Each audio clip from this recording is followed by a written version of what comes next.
안녕하세요. 미국주식으로 온 대학의 미준입니다. 3월 27일 오늘의 미국주식 뉴스를 시작합니다. 오늘도 변함없이 미국 주식 투자의 정석을 지키고 있는 미준에 오신 것을 환영합니다. 오늘 미준 방송은 평소보다 조금 짧게 진행을 하도록 하겠습니다. 여러분들 한동안 주말의 남자 김인중 대표님을 제가 미준 채널에 모시지 못했는데요. 오늘은 모처럼 녹화가 있는 날입니다. 그래서 빨리 미준 방송 업로드 하고요. 김인중 대표님 만나서 오래간만에 미국 주식 초등학교 프로그램을 진행할 예정입니다. 결과적으로 이번 주 주말에는 여러분들 미준 채널에서 김인중 대표님이 진행하시는 미국 주식 초등학교 만나보실 수 있습니다. 이 방송도 많은 분들의 관심을 부탁드립니다. 자, 그러면 3월 27일 준비된 조금은 짧은 오늘의 빅주식 뉴스 바로 시작합니다. 오늘은 굉장히 짧은 영상이 준비되겠지만 그래도 어제 미국 증시 시황을 간단히 점검하는 게 좋을 것 같습니다. 어제 3대 지수 모두 하락했는데요. 하락폭이 크긴 했습니다. 다우존스가 0.31% 떨어지면서 가장 하락폭이 적었고요.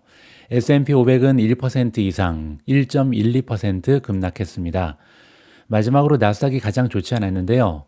2.04% 떨어지면서 급락하는 추세를 만들어냈습니다. 자, 이렇게 3대 지수 모두 떨어졌기 때문에 어제는 전반적으로 증시가 굉장히 좋지 않았겠구나. 이렇게 우리가 유추를 할 수가 있는데요.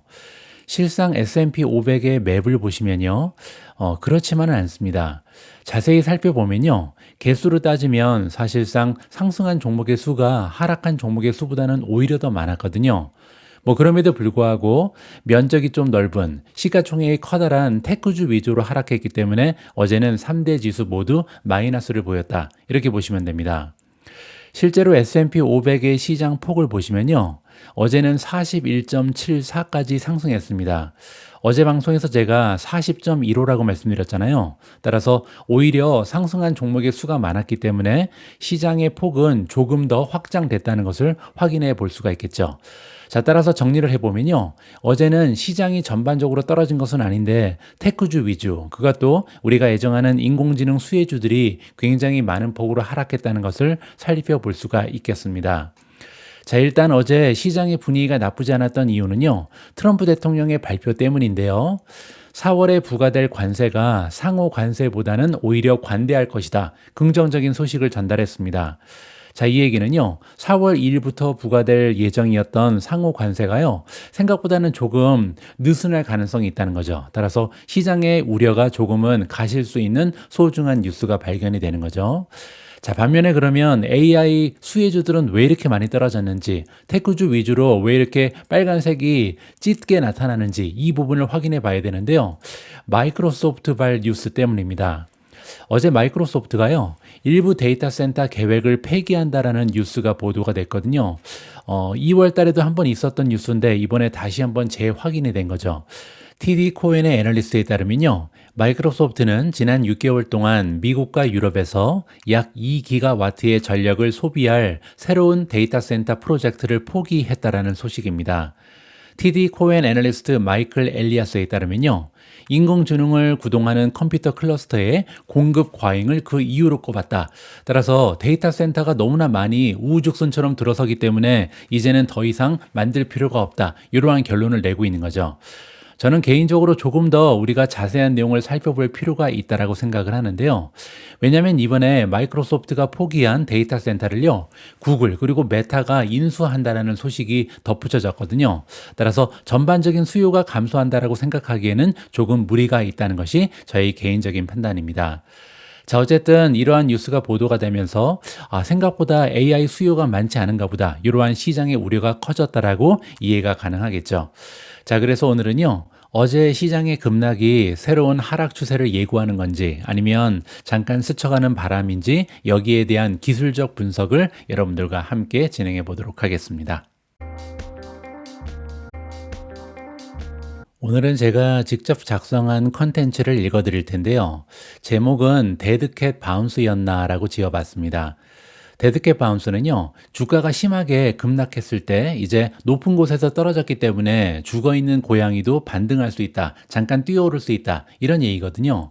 따라서 최근에 미국 증시가 꿈틀하는 모습을 보였는데 이게 데드캣 바운스인지 아니면 지속적으로 상승할 수 있는 여지가 있는지 여기에 대한 기술적인 분석을 잠깐 해보도록 하겠습니다. 3월 26일 수요일 나스닥 지수가 2% 이상 급락하면서 다시 한번 인공지능 수혜주 위주로 하락세가 거세졌습니다. 어제 방송에서 제가 이동평균선 분석을 여러분들과 함께 해봤잖아요. 그래서 오늘은요, 각종 지수 그리고 종목들의 주가 차트를 살펴보면서 현재까지의 주가 흐름을 점검하는 기회를 마련했습니다. 자, 일단은 전반적인 시장의 분위기를 좀 봐야겠죠. S&P 500의 3개월 주가 차트를 보고 계신데요. 기준은 2025년 3월 26일 종가입니다. 자, 여기 보시면 정점이 보이죠. 여기가 언제냐면요, 2월 19일입니다. 2월 19일 날 정점을 찍고 3주 연속으로 급락했죠. 그리고 나서 보시면요, 하락 채널이 구성됐습니다. 그 얘기는 일정한 추세선이 발견이 된다는 거죠. 저점이 계속 떨어지고 그리고 고점 역시도 계속 떨어지면서 채널을 구성했습니다. 자, 그런데 여기 보시면 더블 바텀이 보이죠. 그래서 두 번이나 이중 바닥을 찍고 다시 상승하는 모습을 보이고 있거든요. 자, 이 지점이 3월 13일입니다. 따라서 단기적인 저점을 찍고 상승 채널을 구성하는 주기다. 이렇게 우리가 이해를 해볼 수가 있겠죠. 자, 이 부분을 조금 확대해서 보기 위해서 1개월 차트로 보시면요.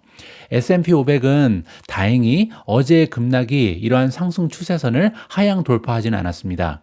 자, 여기 바닥을 찍고 지금 상승 채널을 만들고 있잖아요. 그런데 여기 추세선까지 아직 도착하지 않았죠. 따라서 오늘 심하게 급락하지만 않는다면 상승 추세선을 하향 돌파하지는 않을 것이다. 긍정적으로 해석이 가능할 것 같습니다. 자, 다음에는 우리가 애정하는 테크주들이 많이 소속돼 있는 나스닥 지수입니다. 지금 화면에 나와 있는 차트는 나스닥의 3개월 주가 차트인데요. 마찬가지로 나스닥도 3주 연속으로 급락했습니다. 여기 2월 19일이 정점이었고요. 따라서 하락 채널이 굉장히 단정하게 구성이 되죠. 저점은 계속 떨어지고 고점 역시도 함께 평행선을 그리면서 떨어지는 모습을 확인해 볼 수가 있습니다. 자, 하지만 3월 13일 날 단기 저점을 찍었거든요. 여기도 마찬가지로 저점이 두 번 확인이 되죠. 따라서 쌍바닥을 찍고 다시 상승하는 추세를 보이고 있거든요. 그리고 다행인 부분은요, 어제의 나스닥 지수의 급락이 이러한 상승 추세선을 하향 돌파하지 않았다는 것을 우리가 확인해 볼 수가 있었습니다.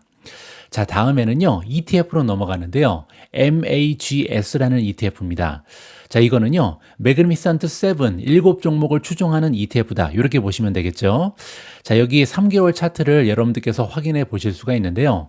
나스닥 차트보다 매그니피센트 7의 주가 흐름이 오히려 조금 더 긍정적입니다. 자, 왜냐면요, 매그7은 3월 초부터 박스권을 행성하고 있었습니다. 자, 여기 보시면 상단 그리고 하단이 계속 막히면서 지그재그로 박스권이 형성됐죠. 자, 그런데 최근에 상향 돌파를 합니다. 이 부분은요, 테슬라가 갑자기 급등하는 그런 추세를 보였던 날이거든요. 이때부터 박스권을 돌파하면서 굉장히 좋은 추세가 발견이 되고요. 어제 주가가 떨어졌지만 하지만 그럼에도 불구하고 다시 박스권으로 떨어지지는 않는 모습을 보여줍니다. 조금 확대해서 보여드리죠. 자, 1개월 차트로 옮겨오면요. 현재 주가는요, 이미 돌파된 박스권의 상단에 형성되어 있는 지지선을 테스트한다. 이렇게 보실 수가 있죠. 그리고 또 하나, 어제 급락에도 불구하고 상승 추세선은 아직까지 건재하다는 것을 직접 여러분들이 확인하실 수가 있었습니다. 자, 다음에도 ETF인데요. 이번에는 SMH입니다. SMH는 반도체를 추종하는 ETF다. 이렇게 보시면 되는데요. 반도체 추정하는 SMH의 주가 흐름은 굉장히 좋지가 않습니다. 자, 6개월 가까이 지금 1년 차트를 보고 계신데요. SMH는 6개월 가까이 횡보했습니다. 여기 보시면 상단에서 한 번, 두 번, 세 번, 네 번 정도 막혔고요. 그리고 이제 아래쪽에도 한 번, 두 번, 세 번, 네 번, 다섯 번 정도 막혔죠. 하지만 결국은요, 3월 초에 하향 돌파됐습니다. 따라서 SMH의 주가 차트는 지금 굉장히 부정적이다. 이렇게 우리가 해석을 해볼 수가 있는 거고요. 3개월 차트로 확대해서 봐도 마찬가지인데요. 3월 11일 날 바닥을 찍긴 했습니다. 그리고 나서 상승 채널을 만들어내는가 이렇게 기대감이 올라갔죠. 하지만 문제는요, 어제 주가가 급락하면서 결국은 이러한 상승 추세선을 하향 돌파하면서 지금 굉장히 좋지 않은 모습이 보이죠. 따라서 모멘텀이 굉장히 약화된 상황이다. 이렇게 이해가 가능할 것 같습니다. 자, 다음에는요, IGV라는 ETF인데요. IGV는요, 소프트웨어를 추종하는 ETF입니다. 우리가 보통 인공지능을 두 단계로 나눌 때 하나는 이제 펀더멘탈, 즉 인프라를 구축하는 여러 가지 하드웨어 기업들을 얘기하고요. 두 번째는 인공지능을 활용하는, 즉 애플리케이션이 모여 있는 소프트웨어를 얘기하는데요. IGV는 수많은 소프트웨어 기업들을 추종하는 ETF다. 이렇게 보시면 되겠죠. 자, 반도체 ETF에 비해서 소프트웨어의 ETF는요, 아직까지 모멘텀이 양호합니다. 자, 이 IGV ETF는요, 3월 13일 날 이중 바닥을 형성했습니다. 그리고 나서는 상승 채널을 구축하고 있잖아요. 그리고 어제 주가가 급락했음에도 불구하고 아직까지는 이러한 상승 채널 안에서 지지를 받고 있다. 이렇게 보시면 되겠습니다. 따라서 오늘부터 또 굉장히 커다란 폭으로 급락하지 않는 한 이러한 상승 추세는 지켜질 것으로 우리가 기대를 해볼 수가 있겠습니다. 자, 다음에는 엔비디아입니다. 지금 화면에는 엔비디아의 6개월 주가 차트가 나와 있는데요.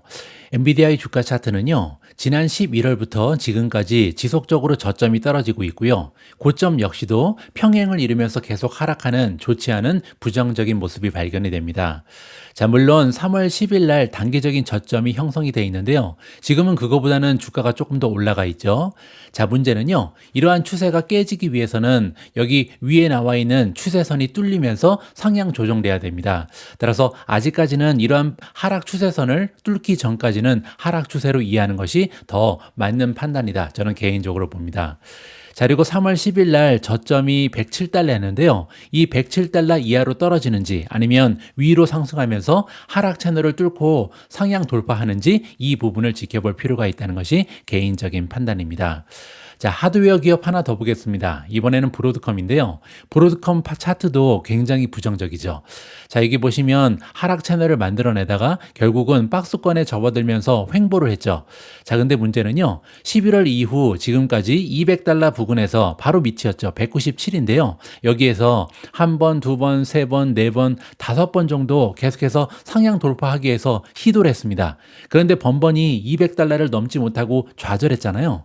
그리고 나서 최근에 여러분들 잘 알고 계신 것처럼 구글 그리고 엔비디아의 악재가 겹치면서 급락하는 모습을 보여주고 있습니다. 자, 그런데 여기 보시면요, 전저점을 뚫고 하락 돌파하기 일보 직전입니다. 따라서 상승 추세를 지키지 못하고 이렇게 하락 돌파한다면 오히려 조금 더 브로드컴의 주식 비중을 줄일 필요가 있다라고 개인적으로 생각하고 있습니다. 자, 이번에는 팔란티어입니다. 팔란티어는 AI 소프트웨어 기업 중에 대장주 역할을 하고 있죠. 팔란티어의 추세는 괜찮습니다. 여기 보시면 하락 추세가 마감이 되고요. 바닥을 찍었는데 3월 10일입니다. 3월 10일 날 저점을 기록하고 나서 지금 보시면 추세선이 계속해서 올라가고 있죠. 따라서 오르락 내리락을 반복하는데 저점이 지속적으로 상승하는 굉장히 긍정적인 모습을 아직까지는 보여주고 있습니다. 자, 팔란티어 역시도 어제 4% 이상 급락했는데요. 그럼에도 불구하고 이러한 상승 추세선을 하향 돌파하지는 않았기 때문에 아직까지는 추세선이 지켜지고 있다. 이 부분을 긍정적으로 해석할 수가 있겠습니다. 다시 한번 기후에서 말씀드리면요. 어제 우리가 함께 했던 이동평균선 분석도 그렇고요. 오늘 함께 살펴봤던 주가 차트 분석도 매매 성공 확률을 높이기 위한 하나의 툴에 불과하다. 이 부분을 좀 기억할 필요가 있습니다. 아무리 적중 확률이 높은 도구라 해도요, 100% 맞아 떨어지는 경우는 없거든요. 따라서 우리의 소중한 투자 자금을 지키기 위해서는요, 시장의 전반적인 센티먼트는 물론이고 꾸준하게 뉴스를 따라가면서 기업이 성장 스토리가 계속해서 발전하고 있는지 아니면 쇠락하는 모습을 보이는지 이걸 계속해서 체크할 필요가 있고요. 또한 성장률이라든지 수익률 같은 펀더멘탈 역시 지속적으로 확인하면서 투자를 진행할 필요가 있습니다. 주가 차트는요, 이렇게 수많은 투자 지표 중에 단 하나에 불과하다는 점을 꼭 여러분들께서 기억하셨으면 합니다. 자, 바로 앞에서는요, 제가 아직도 굉장히 공부를 많이 해야 되는데, 짧은 지식으로 제가 여러 가지 시장 지수라든지 종목의 주가 차트를 여러분들께 보여드리면서 제 나름대로 생각하고 있는 현재 상황에 대해서 정리를 좀 해드렸습니다. 자, 이번에는요, 저 말고 전문가의 의견을 좀 들어보도록 하겠습니다. 앞에서도 제가 데드캣 바운스란 얘기를 잠깐 했는데요. 과연 지금 현재 시장의 모습은 데드캣 바운스인지, 그러니까 추가적으로 하락할 가능성이 높은지, 아니면 상승 추세가 나타날 가능성이 높은지, 여기에 대한 전문가의 의견을 함께 들어보도록 하겠습니다.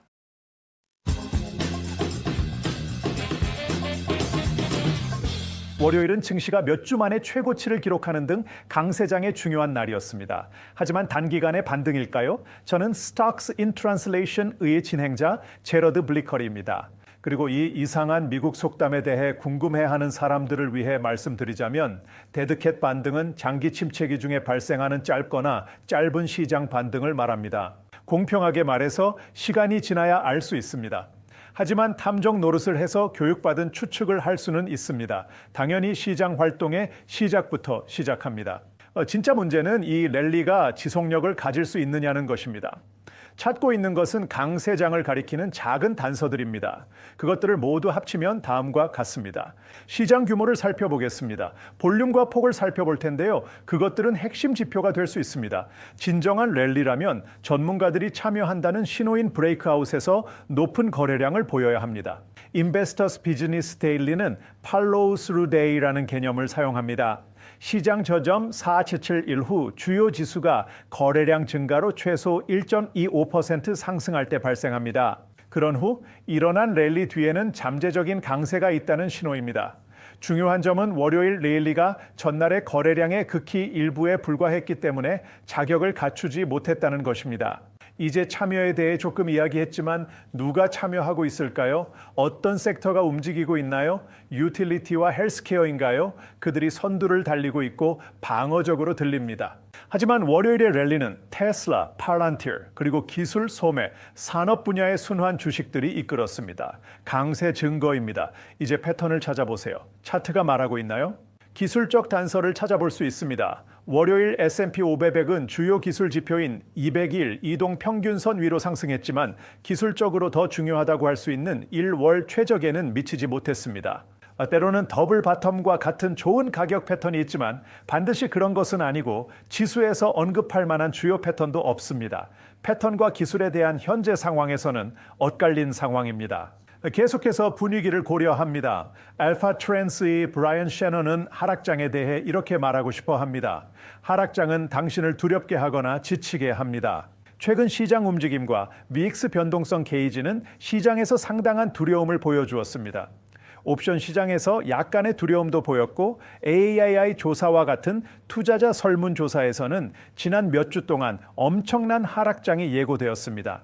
설문조사에 따르면 두려움이 존재하고 두려움은 강세장의 원동력입니다.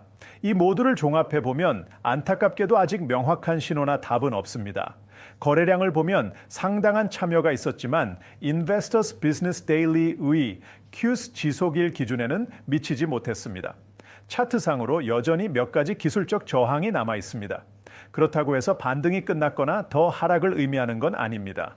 시간이 흐르고 날이 갈수록 우리는 탐정 노릇을 더욱 해야 할 뿐입니다. 새로운 에피소드는 화요일과 목요일에 야후 파이낸스 웹사이트 또는 팟캐스트를 듣는 모든 곳에서 확인할 수 있습니다. 제러드, 정말 고맙습니다. 오늘 마지막으로 준비된 기사는 테슬라 관련된 소식인데요. 어제 역시도 트럼프 대통령의 새로운 관세가 발표됐습니다. 앞으로 수입하는 모든 자동차에 무려 25%의 엄청난 관세를 부과하겠다. 이런 발표를 했거든요. 자, 이번 기사에서는요. 이러한 발표가 테슬라에는 오히려 수혜가 돌아갈 수 있다. 이러한 주장을 한번 살펴보도록 하겠습니다. 한국의 현대차 그리고 기아차는 조금 많이 힘들 것 같은데요. 반면에 테슬라 같은 경우는 이번에 발표된 트럼프의 자동차 관세의 수혜주가 될 수 있다는 내용으로 파악이 가능합니다. 자, 이번 뉴스는요, 제 목소리를 닮은 미준 AI 목소리로 함께 들어보시도록 하겠습니다. 자, 오늘 시간 관계로 조금 짧게 방송을 구성했는데요. 여러분들 내일부터는 조금 더 다양한 컨텐츠 여러분들께 전해드릴 수 있도록 최선을 다하도록 하겠습니다. 우리 모두가 미국 주식 투자로 은퇴하는 그날까지 다 함께 화이팅입니다. 행복한 하루 되세요. 감사합니다. 트럼프의 자동차 수입 관세 계획은 전 세계 자동차 제조업체에 타격을 주고 미국 소비자 입장에서는 가격을 상승시킬 것입니다. 하지만 많은 패배자 중 한 명의 승자가 눈에 띕니다. 일론 머스크의 테슬라입니다.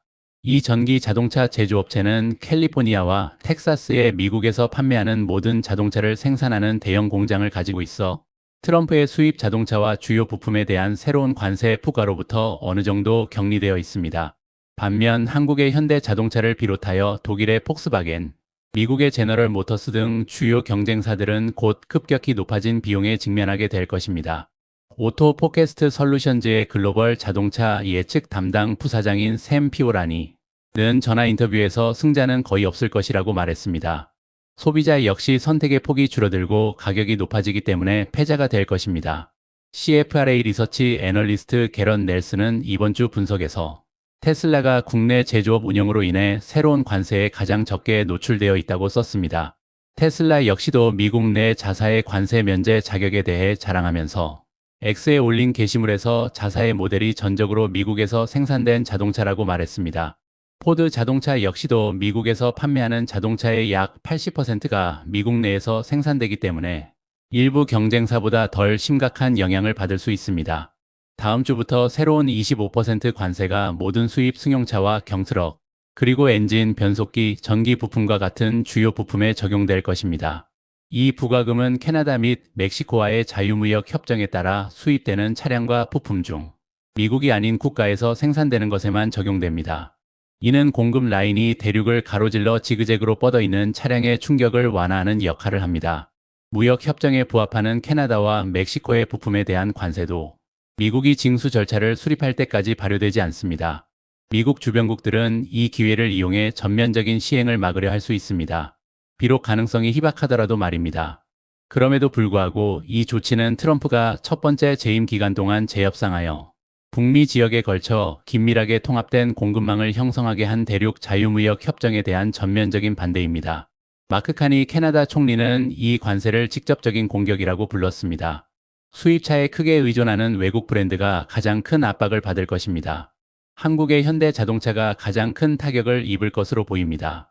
글로벌 데이터의 수치에 따르면 현대 자동차와 그 계열사인 기아 자동차가 엘라베마와 조지아에 공장을 두고 있고 이번 주에 210억 달러 규모의 미국 내 공장 확장 계획을 발표했지만 지난해 미국에 수입한 차량이 100만 대를 넘어서 미국 내 판매량의 절반 이상을 차지했습니다. 현대 자동차는 성명서를 통해 현지화 생산과 혁신을 통해 미국 자동차 산업의 장기적인 성장에 전념하고 있다고 밝혔으며 미국에서 57만 명의 직원을 고용하고 있다고 언급했습니다. SK증권의 윤혁진 애널리스트에 따르면 현대와 기아 자동차가 미국에 매년 10조 원 70억 달러의 관세를 지불해야 할 수도 있다고 합니다. 이는 두 자동차 제조업체가 2024년에 벌어들인 총 영업이익의 거의 40%에 해당합니다. 세계 최대 자동차 제조업체인 도요타 자동차는 켄터키, 인디애나, 미시시피, 텍사스에 4개의 조립 공장을 두고 웨스트버지니아와 엘라베마에 엔진 공장을 두고 있음에도 불구하고 미국에서 판매하는 제품의 약 절반을 수입하고 있습니다. 도요타의 한 관계자는 멕시코 사업이 미국, 멕시코, 캐나다 자유무역 협정 USMCA를 100% 준수하고 있다고 말했습니다. 디트로이트의 자동차 제조업체들도 예외가 아니었습니다. GM은 멕시코와 캐나다 공장에서 쉐보레 실버라도 픽업 트럭을 수입하고 한국에서 엔트리급 쉐보레 트렉스 소형 SUV를 수입하고 가족용 차량인 쉐보레 이퀴녹스 크로스오버 SUV를 수입합니다. GM은 작년에 가장 저렴한 차량인 이퀴녹스와 트렉스를 각각 20만 대 이상 판매했습니다. 이 자동차 제조업체는 멕시코에서 이퀴녹스와 블레이저의 전기 버전도 생산합니다. 스텔란티스 MV는 멕시코에서 지프 컴패스와 와고니어 SUV를 생산합니다. 이 회사는 캐나다에서 크라이슬러 파시피카 미니밴을 수입하고 이탈리아에서 다치 호넷과 피아트 500을 수입합니다. 포드는 경쟁사들보다 미국에 더 의존하고 있지만 그 자체로 어려움을 겪고 있습니다. 이 자동차 제조업체는 멕시코에서 보급형 모델인 매버릭 소형 픽업 트럭과 브론코 스포츠 소형 SUV 머스탱, 마하2 전기차를 생산하고 있습니다. 머스크는 테슬라가 완전히 무사하지는 않을 것이라고 말했습니다. 그는 수요일 엑스포스트에서 관세가 회사에 상당한 영향을 미친다고 설명했습니다.